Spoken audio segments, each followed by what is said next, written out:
बहुत समय पहले भारत के एक छोटे से गांव सुखपुर में एक गरीब लेकिन ईमानदार किसान रघु रहता था। वह अपनी पत्नी गंगा और बेटे रामू के साथ एक छोटी सी झोपड़ी में रहता था। रघु के पास ज्यादा जमीन नहीं थी, लेकिन वह अपनी मेहनत और ईमानदारी से गुजारा कर लेता था। उसी गांव में सुरेश नाम का एक धनी जमींदार भी रहता था। सुरेश अहंकारी और लालची था। वह गरीबों का शोषण करता और अपने स्वार्थ के लिए किसी को भी धोखा देने से नहीं चूकता। रघु को मेहनत पर पूरा भरोसा था। वह रोज सुबह उठकर अपने खेतों में काम करता और जो भी उपज होती उसे बेचकर अपने परिवार का भरण पोषण करता।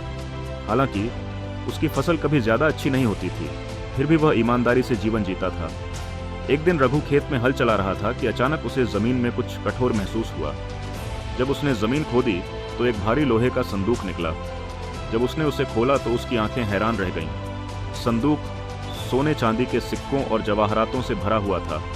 रघु सोचने लगा, यह धन मेरा नहीं है, यह जरूर किसी का खोया हुआ होगा। वह संदूक लेकर गांव के मुखिया के पास गया और उन्हें सारी बात बता दी।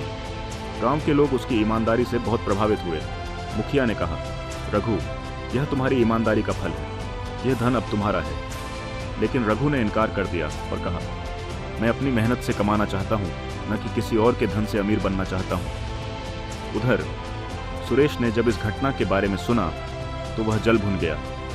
उसने सोचा, अगर वह मूर्ख रघु उस धन को नहीं लेता तो मुझे इसे हथियाने का कोई तरीका निकालना चाहिए।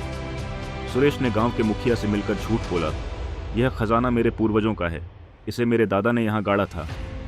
मुखिया को उसकी बातों पर शक हुआ, लेकिन सुरेश ने रिश्वत देकर संदूक अपने पास रखवा लिया। रघु को इससे कोई दुख नहीं हुआ। उसने सोचा, जो मेरा नहीं था उसे जाने देना ही ठीक है, लेकिन भगवान का न्याय अटल होता है। रघु अपनी ईमानदारी और मेहनत के साथ जीवन जीता रहा।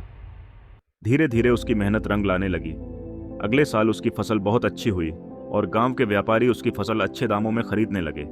कुछ ही वर्षों में वह एक सफल किसान बन गया। दूसरी ओर सुरेश की जिंदगी में अजीब घटनाएं घटने लगीं। उसने जो खजाना लिया था वह उसके लिए अभिशाप बन गया। पहले उसकी जमीन पर टिड्डियों ने हमला कर दिया, जिससे सारी फसल बर्बाद हो गई। फिर उसका बेटा एक अजीब बीमारी का शिकार हो गया और इलाज के लिए उसे अपनी जमीन बेचनी पड़ी। देखते ही देखते सुरेश पूरी तरह कर्ज में डूब गया।